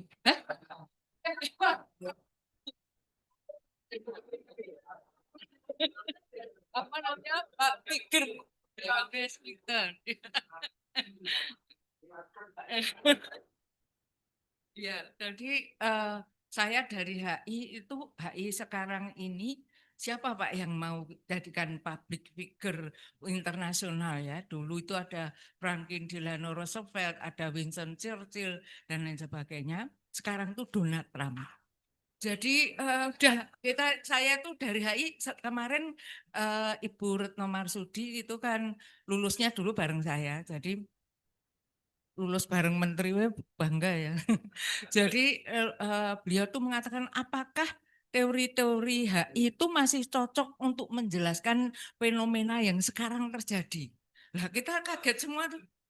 Sudah nggak bisa aja Pak, tata kelola global lumpuh, tidak punya figur, lah itu kan mengimbas ke kita. Yang mengajar di kita, terus kita ini guru besar itu juga bingung, terus kita mau apa gitu ya, karena lingkungan internasional yang seperti itu. Jadi dunia internasional itu mempengaruhi kita, tapi sebaliknya bahwa kita di level universitas itu juga bisa mengimbas ke nasional. Yang saya perhatikan, Mbak, saya kan belajar ilmu politik. Jadi yang belajar ilmu politik tidak mau berpolitik, yang berpolitik tidak pernah belajar ilmu politik. Nah, itu. Jadi kacau toh negara ini.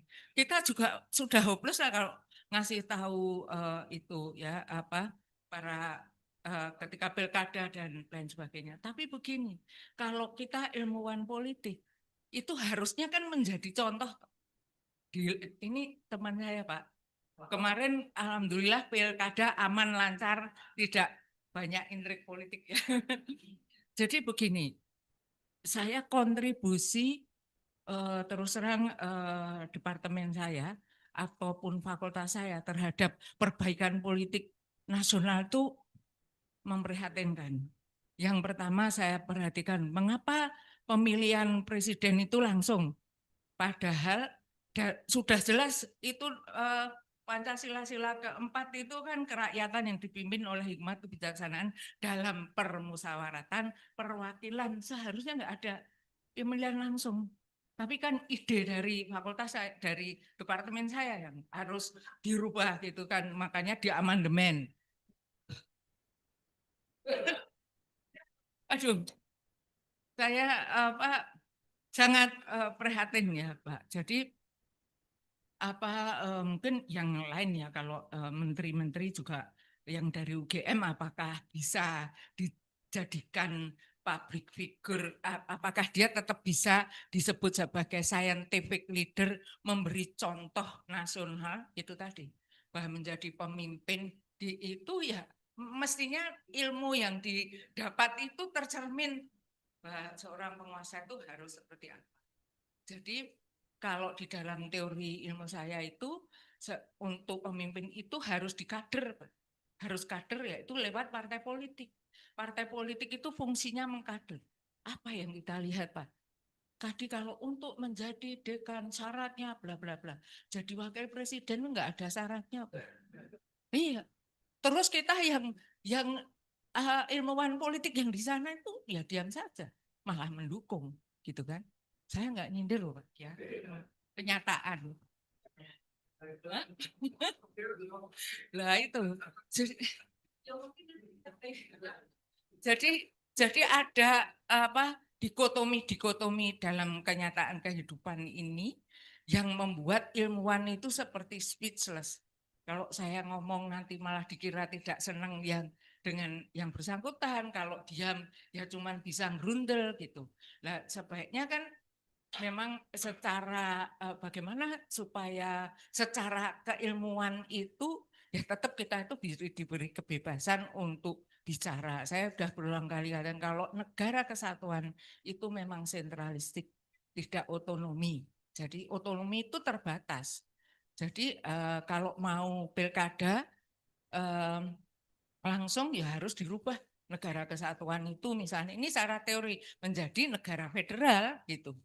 Jadi bagaimana kita mau menjadi scientific leader kalau yang teori dan prakteknya itu sangat beda kalau dalam ilmu saya begitu.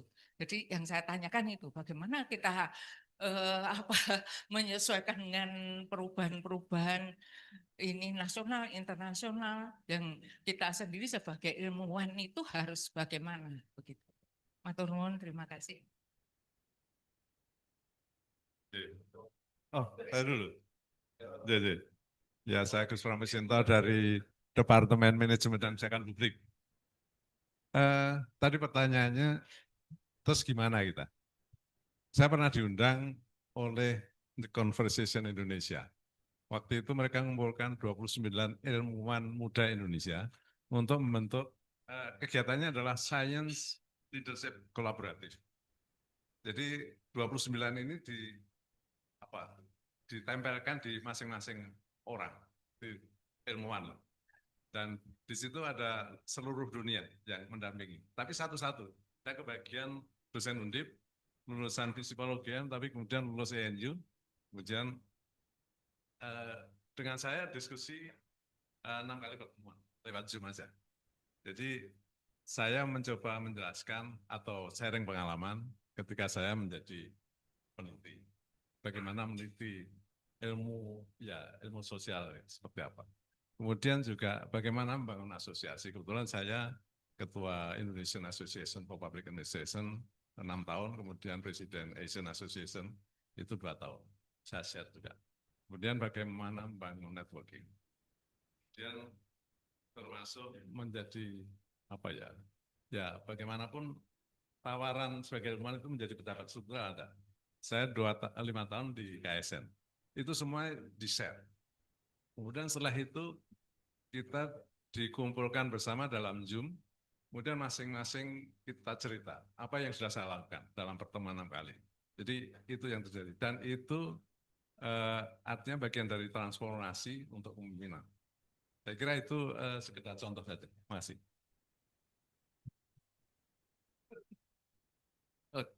Jadi kalau dari sisi kebetulan saya dari MIPA matematik, jadi sebenarnya kan katanya si Queen apa King saya nggak tahu kan, induknya ilmu katanya jadi kan ilmu. Tapi juga pelayan katanya. Jadi memang fenomena kalau memang khususnya saya ya di matematik kadang justru malah kadang ingin seperti murni kita dibikin grup yang di situ ada leadernya dan memurnikan diri dari itu yang analisis itu yang Pak Supomo mungkin itu wakilnya dari analisis ada aljabar terus ada barulah dimunculkan matematik terapan. Nah tapi akhirnya lahirlah statistik karena kebetulan di era tahun di zaman waktu itu banyak yang ambil dari matematik belajar statistik aja muncullah statistik. Nah setelah statistik karena pergaulan dengan beberapa negara akhirnya muncullah ilmu aktuaria. Jadi akhirnya kita lagi juga mengalami ini harus dibentuk juga. Beberapa kali disuruh bikin kayak tadi KBK lah atau apa KAK apa istilah-istilah banyak. Karena kita ingin membentuk di situ supaya dia ada perjalanan mau kemana. Karena fenomena yang mungkin saya pernah ingat di waktu pertama kebetulan saya pertama keluar kebetulan ke Belanda. Di Belanda ada beberapa teman yang jadi mengalami gini. Kalau kamu jadi profesor, siapa sih yang akan jadi anggotamu? Kalau nggak punya, kamu nggak akan. Nah, akhirnya teman saya karena nggak punya klub, akhirnya jadi nggak bisa profesor. Ada yang milih saya jadi profesor di perguruan tinggi lain. Yang ada yang mau jadi anggotanya, karena binaannya. Dulu pernah mungkin jadi bimbingan S3-nya atau apa. Akhirnya dia harus pindah ke sana, tapi labnya masih di TUDEF. Kok saya masih ketemu kalau ke sana? Kok masih di sini? Ya, di tempat sana labnya nggak lengkap. Nah, saya risetnya gimana kalau nggak kembali? Nah, itulah fenomena keilmuan yang akhirnya makanya guru besar harus. Tapi waktu saya lihat SK guru besar di era-era zaman dulu adalah mata kuliah apa? Seingat saya, kayak saya baca, kamu profesor apa? Mata kuliah ini. Jadi, ya betul. Kalau yang masih menggunakan yang seperti itu, tapi terus bergeser harus dalam bentuk suatu maunya ke grup suatu riset. Jadi harus ada jelas. Saya kemarin jadi mengalami kegampangan karena ada katanya nggak boleh di situ ada sampai profesor kebanyakan bidang ilmunya sama. Nah, saya sempat dialami itu, tapi karena saya kebetulan sedang merintis karena kerjasama dengan Kanada supaya melahirkan ilmu aktuaria. Tapi saya jadi kaget waktu SK itu turun, saya nggak ada teman gitu. Saya searching, di mana ada profesor ilmu aktuaria? Dan ternyata nggak ada temennya. Tadinya karena saya di statistik setelah jadi saya waktu di forum yang statistik kan biasa kalau ada guru besar baru diminta bicara. Ini saya ngomong, inilah jadi perjalanan matematik, statistik, ilmu aktuaria, maka saya jadi pengajak teman bahwa ilmu aktuaria adalah ilmu yang menggabungkan berbagai macam. Jadi maka saya jadi ada teman dari kedokteran juga untuk bimbing S3 dengan saya karena saya nggak mungkin kalau urusannya agak ke aktuaria yang kesehatan. Jadi critical illness insurance. Nah sekarang juga ke pertanian, akhirnya ada asuransi pertanian. Mau tidak mau saya harus jadi bergaul dengan berbagai.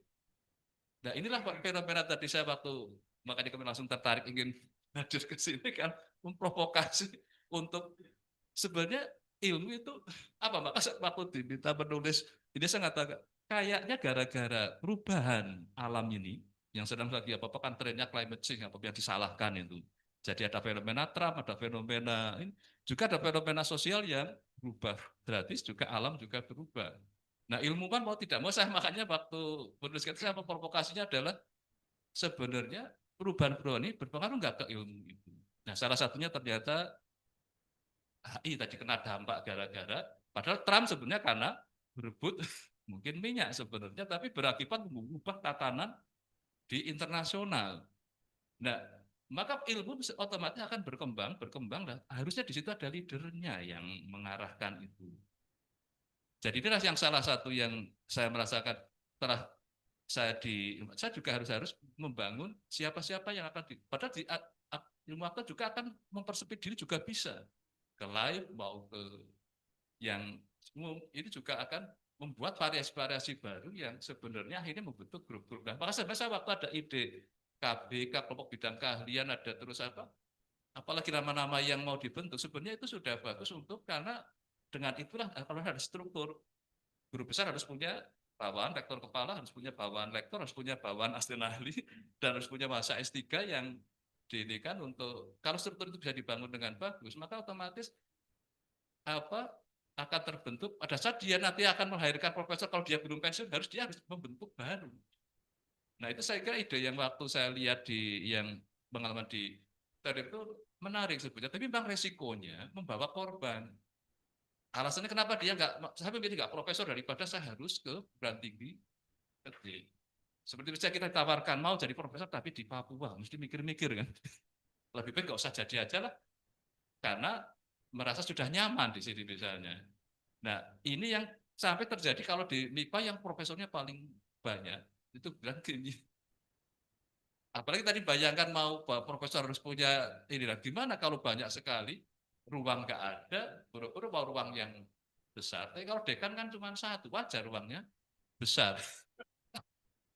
Kalau pemimpin, kalau saya gunakan istilah profesor adalah pemimpin ilmu, itu adalah akan banyak kalau ruangnya besar-besar. Seperti kalau memang dulu saya bayangkan waktu masih, misalkan profesor masih jarang, saya lihat profesor memang ruangnya besar, kayaknya nyaman. Terus saya lihat juga di negara-negara juga profesor memang punya semacam kayak ada, sampai kalau kita mau ketemu juga harus diatur dengan sekretarinya dulu untuk bisa bikin appointment. Nah setelah di Indonesia karena struktur guru besar adalah sebagai suatu leveling, ini aja jadi mulai kita bicara ilmu jadi mulai agak makanya betul saya waktu kemarin tertarik ada istilah pemimpin ilmu dari saya mulai melihat kayaknya ini memang sudah waktu kita pikirkan supaya adalah bahwa tidak, tapi memang agak dampaknya tadi khawatirnya jadi nanti untuk jadi guru besar jadi sulit. Ini yang kalau saya lihat di mana adalah akhirnya seperti itu, dan akhirnya ada yang pilih pensiun nggak usah jadi profesor nggak apa-apa karena dia harus terpaksa tadi. Nah ini mungkin diskusi ini menurut saya menarik dan nggak harus tapi mulai kita pikirkan supaya kalau sudah mau ke level dampak, itu kenapa dulu kita punya banyak profesor, tapi mungkin dampak jadi nggak kelihatan karena lebih banyak dampak untuk diri sendiri kan. Ya kita punya aktivitas yang menyebabkan, tapi dampak secara itu sebenarnya kadang nggak kelihatan. Nah inilah yang mungkin saya kira dengan yang nanti ini provokasi, ini saya katakan provokasi ya karena kadang biasanya profesor harus banyak provokasi. Karena profnya kalau saya lebih sedang istilah provokasinya, karena untuk menggerakkan orang-orang sekitar kita supaya ya tadi kalau kita memikirkan ada konteks keilmuan, mungkin ada membangun keilmuan-keilmuan baru yang harus dilahirkan karena dampak alam ini juga menuntut kita harus meng-create sesuatu yang baru. Ya sudah saya bilang tadi, ternyata ilmu sosial juga harus berubah ini. HI harus berubah dengan ada fenomena Trump yang sudah nggak jelas lagi kalau mau ini. Nah, mungkin itu dulu untuk makasih nanti.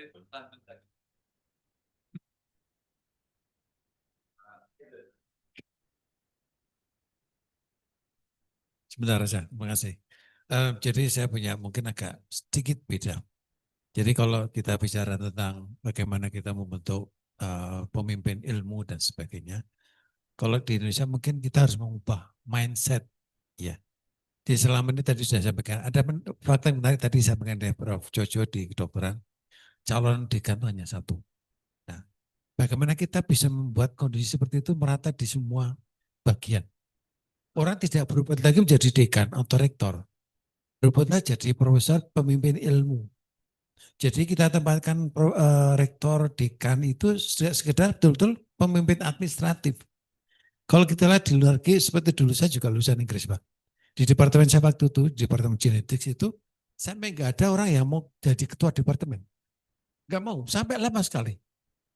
Akhirnya terus dipilih, ya gitu ya, dipilih. Karena nggak ada yang mau jadi departemen. Nah, bagaimana kita bisa membangun mindset seperti itu di tempat kita?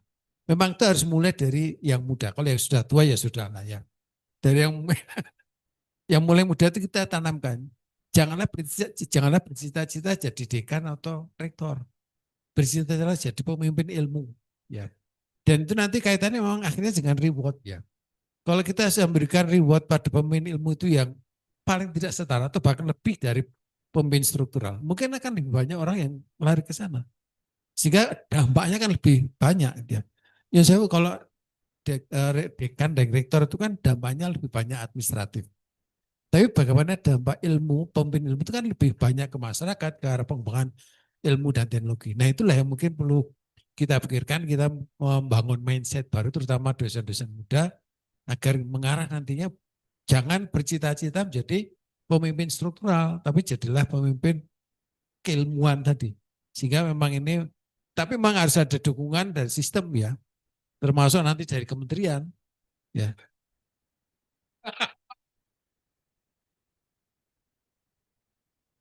Mas ada ya, cuma harus ada dukungan dari kementerian, jadi coba ada peraturan yang memang mendukung hal seperti itu. Kalau selama ini peraturannya masih mengarah ke sana ya, ya semua orang akhirnya berlomba-lomba jadi pemimpin struktural ya. Contoh aja ada suatu perguruan tinggi di Jawa Tengah, saya tidak perlu sebutkan. Nah, profesor itu dulu mantan bimbingan saya cerita, Pak kalau di sini tuh Pak orang kalau sudah jadi doktor itu pengen jadi struktural, entah jadi ke lembaga penelitian dan sebagainya. Itu yang cerita orang dalamnya sendiri. Dan itu kan tidak sehat kalau seperti itu. Jadi memang kita harus mencoba mengubah mindset terutama udah dosen-dosen kita yang lebih muda. Saya kira itu saja, terima kasih.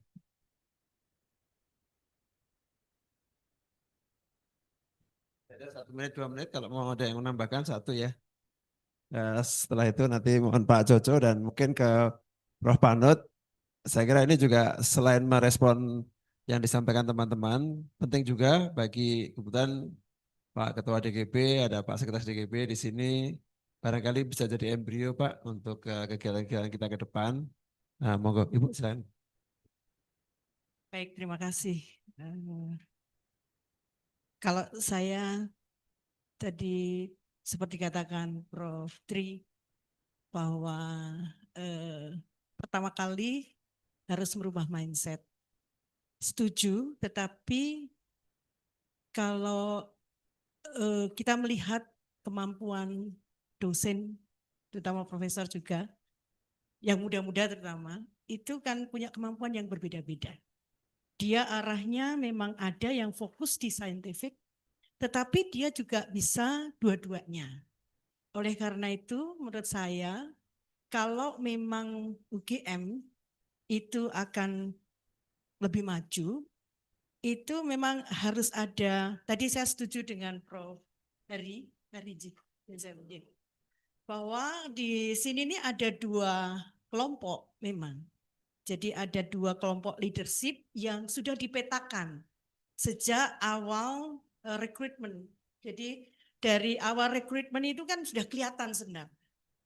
Ini dosen-dosen ini atau dosen muda ini yang akan kita jadikan dosen ini dari wawancara aja itu kan sudah kelihatan. Dia memang brilliant di bidang saintifiknya, tetapi juga leadershipnya sebenarnya kelihatan dari itu. Nah, menurut saya dimulai dari situ UGM itu sudah punya apa ya guidance kader dan apa namanya sudah punya guidance bahwa nanti pemimpin-pemimpin muda ini atau dosen-dosen muda ini sudah dipetakan. Oh ini memang cocok ini untuk sebagai leader ke depan. Tapi yang ini nggak bisa, dia memang brilliant untuk saintisnya gitu ya, sehingga tidak bisa semuanya didorong untuk menjadi scientific. Menurut saya perubahan mindset betul, tetapi tidak semuanya begitu karena masing-masing punya kemampuan yang berbeda-beda. Sehingga di awal itu memang sudah dipetakan. Sehingga dari pimpinan itu sudah punya guidance untuk memetakan itu sehingga nanti tadi saya setuju dengan Prof. Jojo bahwa ada semacam atau Prof. Pranut ngendiko tadi ada Lemhanasnya di perguruan tinggi. Nah itu tadi yang punya kemampuan leadership itu kan udah kelihatan. Nah itu nanti yang digodok di situ. Sehingga itulah yang akan membawa UGM untuk tadi saya setuju dengan istilah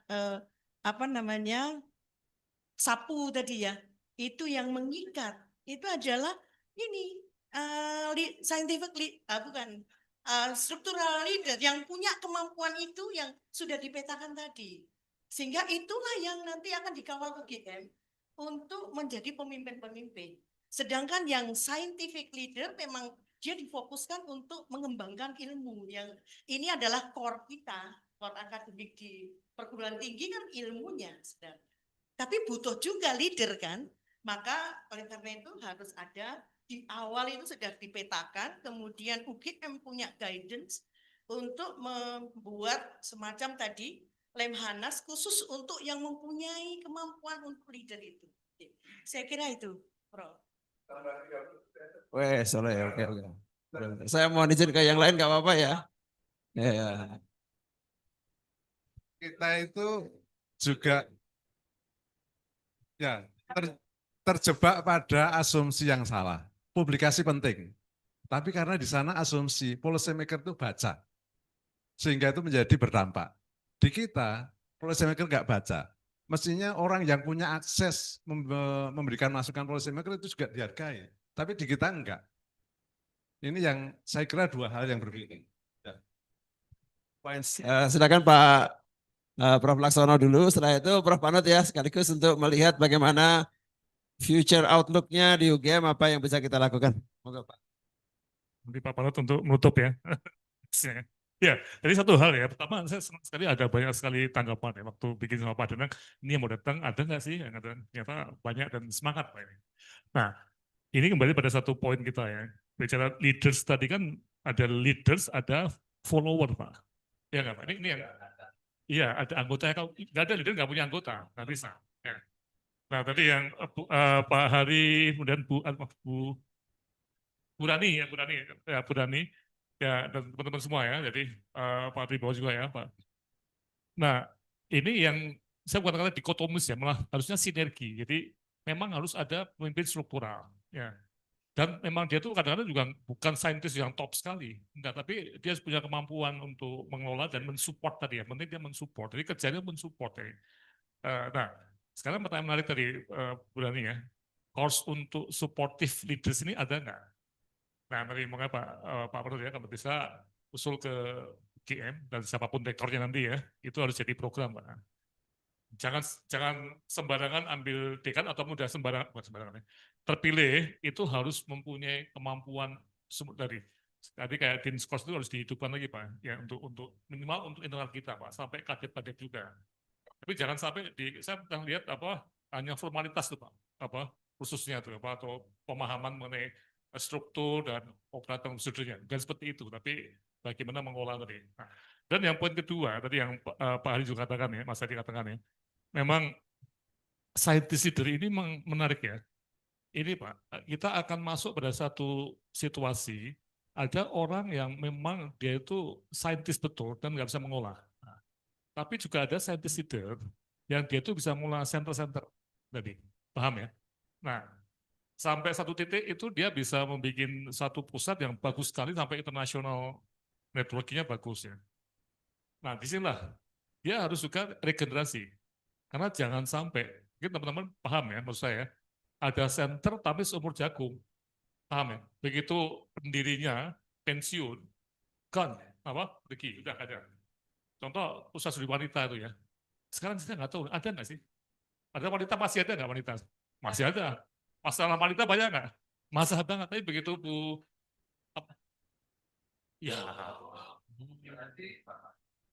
Udah. Jadi kita banyak story mengenai itu. Jadi Pak Danang ya. Nah, makanya tadi balik lagi kalau ada course untuk kinship tadi ya, tapi juga ada course seperti ini Pak Danang. Nah, mungkin nanti Dewan Guru Besar Pak itu bisa mengikuti apa rektorat. Saya udah ngomong ini sejak dulu Pak. Pada waktu itu zamannya siapa ya? Itu tadi Bu Ika juga ada apa namanya dulu ada satu unit Ika dan Pika ya Bu Ika dan Pika oh ya. Nah siapa yang dia jadi apa ya? Nah itu bisa nggak didorong untuk mari Pak kita seperti ini. Nah, iya ya nggak bisa Pika yang dari kan tadi. Nah, itu Pak Hari ya. Jadi kita harus betul-betul membuat bisa center tadi ya, bisa center of apa ya, climate change misalnya ya. Dia kan bukan ilmu Pak, bukan satu ilmu tapi multidisiplin, ada apa lingkungan, kesehatan macam-macam.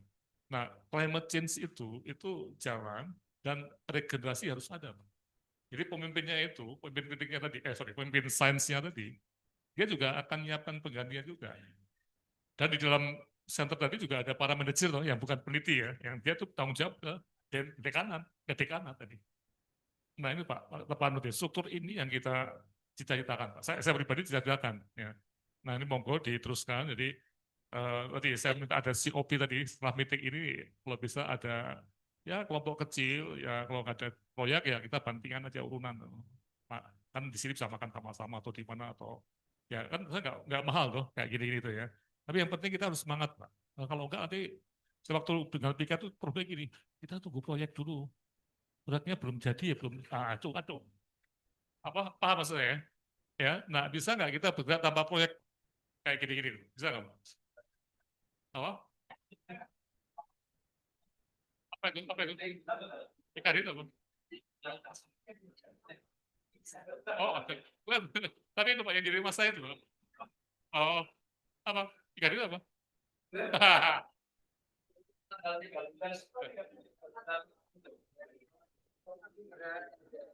Nanti Pak Panut ya, Pak Panut bisa nggak diumumkan di Dewan Guru Besar ya, ada nggak para guru besar yang tertarik ngomong seperti ini apa? Tapi tidak proyek loh, jadi ini seperti ya terus aja semacam kita hardliner apa bukan hardliner, kelompok yang prime mover lah menggerakkan ini tanpa uang tanpa proyek.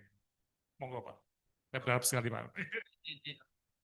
Siap, terima kasih. Saya urut dari bawah ke atas, tapi singkat-singkat saja ya. Ya, Prof. Rani, saya sepakat bahwa tadi sebetulnya saya ada data juga yang survei di Fakultas Teknik terhadap dosen muda. Ada ternyata dosen-dosen yang saya ingin jadi dekan. Nah, gitu. Ada. Artinya Anda preferensinya sebagai pendidik, passionnya di ngajar, di penelitian atau di manajerial. Ada yang milih manajerial itu ada datanya. Artinya ini kan bisa sebagai acuan untuk sebagai leadership pipeline untuk yang tertarik jadi sebut. Benar ya, itu prinsipnya ya bisa lah nanti di ini Prof. Tri sepakat. Kalau di Fakultas Kedokteran itu sangat nyata. Coba karena dokter-dokter spesialis kan sudah jamnya itu sudah sangat ketat prakteknya. Nah nanti kalau saya jadi dekan, saya praktek di sananya itu tinggal banyak. Terus gimana setelah nanti saya nggak jadi dekan? Misalnya harus bangun lagi ya, itu nyata. Jadi ketika kita bisa membuat hal yang semacam itu untuk dosen-dosen pertanian, artinya ada pekerjaan rutin yang menghasilkan, kemudian itu pastilah, itu otomatis bahwa saya senang ini karena sesuai dengan passion saya untuk yang tidak punya passion di jadi dekan dan lain-lain. Cuma ya kita agak bagaimana nih caranya memberikan kesibukan kepada dosen-dosen untuk memperoleh penghasilan yang layak. Ya kan, yang besar lah gampangannya dibanding jadi dekan. Nah, misalnya Prof. Gunardi itu memang bahwa profesor di kita itu kan jabatan akademik, betul itu, siapapun nggak punya anak buah pun ya bisa jadi guru besar karena memang itu jabatan, asal dia bisa nulis, punya termenuhi jadilah gitu kan. Jadi kalau GBHN banyak rasanya kan. Karena pokoknya sudah sampai pada tahap ini. Nah, ini yang memang harus kita ubah bagaimana bahwa setelah menjadi profesor ya harus punya rute untuk pengembangan sebuah keilmuan, ada pengikutnya. Lah, pengikut kita ya yang pasti mahasiswa S3 kita atau S2 kita kan. Kalau profesor lain ya belum tentu gitu. Jadi bagus Pramusinto itu tadi pola-pola magang dan lain-lain dan memang beda sekali dengan kultur di luar negeri lah kita ya. Tadi sudah disampaikan oleh Prof. Titi bahwa yang ahli itu sebetulnya nggak mau tapi menjadi tidak mau karena prakteknya seperti itu gitu. Yang praktek itu orang-orang yang nggak tahu gitu. Misalnya saya nggak mengatakan semacam itu tapi di Indonesia ini kita itu memang sebetulnya sangat sulit karena harapan seorang saintis itu kan hasil-hasil risetnya bla bla bla ketika sudah teruji ya sampai bisa diproduksi misalnya semacam itu kan. Sekarang yang kami rasakan jadi dari riset kemudian ini ada batas kemudian ini hilirisasi produksi peraturan di sini dengan di sini itu nggak nyambung ya kan sehingga yang di sini mau hebat ya di sininya itu nggak netes gitu loh. Nah ini sebetulnya yang harus kita suarakan. Bagaimana apakah kita ya terus jadi pasar terus bla bla bla bla. Nah kemarin ada diskusi agak menarik lah ya, tentang nasionalisme. Misalnya ya saya nasionalisme, saya merah putih. Ya merah putihnya yang yang bundar atau yang kotak misalnya merahnya semacam itu. Jadi sulit sekali ya kan kalau sudah di tataran praktek begitu. Nah ini ya saya sendiri kurang paham menembusnya ke yang betul-betul bahwa dari riset kemudian jadi produk dipasarkan laku dibeli oleh pemerintah paling tidak itu toh dapat untuk mensubstitusi impor dan lain-lain itu kan konsepnya jelas nyata tapi sulitnya bukan main untuk bisa sampai ke situ. Nah ya paling tidak Prof. Jojo ya kita berbuat sesuatu untuk yang di UGM biar nanti bisa terrealisasi kebaikan-kebaikan untuk peningkatan peran UGM. Nah, yang seperti ini harapan kita itu harus dikomunikasikan dengan PU kan. Artinya bahwa kita punya keinginan, punya cita-cita itu PU, pimpinan universitas juga harus tahu sehingga nanti ya sinkron gitu loh. Tidak PU itu nggak tahu kemudian kita punya rencana macam-macam ya nanti malah repot. Pokoknya harmoni itu harus kita jaga dan kita usahakan sebaik-baiknya. Saya kira itu Prof. Danang. Terima kasih.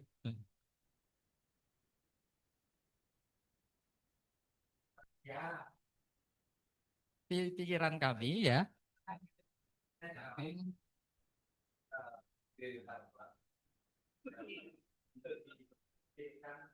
Sampai sebuah rencana yang operasional gitu kan. Setelah itu bisa kita komunikasikan ke Bu Rektor atau ke WR terkait semacam. Untuk follow up ini ya, memang susah saja internal UGM ya. Tapi saya juga bicara mengenai Indonesia ya. Yang tadi kita lihat bidang lain itu, waduh, susah banget Pak. Karena itu sebenarnya tadi yang saya sampaikan itu mau dibikin jadi modul itu bisa. Tapi kita butuh satu lembaga yang memang, saya juga bisa ke swasta juga Pak, konsultan swasta tadi. Supaya kita bergaul nggak cuma UGM Pak, karena terus terang aja nggak hanya UGM loh Pak, tapi semua perguruan tinggi dan ada 2000 lebih loh perguruan tinggi Indonesia ya. Nah itu, 4.000 ya? Hah? 4.000? Nah itu, kita harus masuk ke sana juga. Artinya grup ini ya UGM ya, tapi juga lihat Indonesia Pak. Jadi mohon kalau bisa kita ya invest tenaga sama-sama. Jadi saya berharap betul dari sini keluar workshop itu modul tadi ya. Ya, yang bisa di offer ke UGM, PU ya monggo atau ke luar juga. Jadi kita ada di suatu center untuk, perlu nggak Pak? Center untuk manajemen pendidikan tinggi dalam konteks leadership ini. Ya, ya perlu nggak? Siapa yang ngerjain sekarang kalau nggak kita? Ada yang mikir nggak di tempat lain? Saya udah keliling-keliling di banyak tempat nggak pada mikir. Nah, Malaysia itu namanya AKEP. AKEP. Akademik, persis akademik kepemimpinan pendidikan tinggi. Tapi hebatnya, bukan hebatnya lah, di sana itu pemerintah punya blueprint tentang pendidikan tinggi tahun 10 tahunan. Ini baru yang baru 10 tahun yang lalu habis tahun 2025. Sekarang yang baru 10 tahun ke depan. Itu ada blueprintnya. Nah, AKEP itu mengisi kebakaran-kebakaran untuk target-target yang direncanakan oleh pemerintah, semacam itu. Dalam ini kita baru akan merintis akademinya, yang mungkin niru-niru atau gimana. Saya sudah diskusi dengan mantan CEO-nya AKEP Malaysia dan juga CEO yang sekarang, dengan beliau-beliau nanti yang akan kita dari Dikti, ya Dikti. Apa ya, apa terus terang aja, ya oke bagus ya Dikti, tapi yang paling celaka kalau kemudian dikatakan tidak ada anggaran. Oh itu bad betul ya. Jadi bisa nggak kita Dikti iya, tapi juga ada financing yang private, masuk filantropi juga. Jadi itu Pak, jadi kita combine antara public and private Pak. Kalau enggak, saya tuh paling takut sekali waktu PK itu berapa kali saya bikin usulan itu, Pak langsung nggak bisa dilihat ada efisiensi, waktu apa ada ini, paham ya maksud saya? Jadi kita bertentu APBN itu bisa ya dapat, bisa ya tidak. Apa pakai uang yen ono apa, yen ora ono. Apa, makanya berarti nggak going private juga dia. Ini gitu Pak.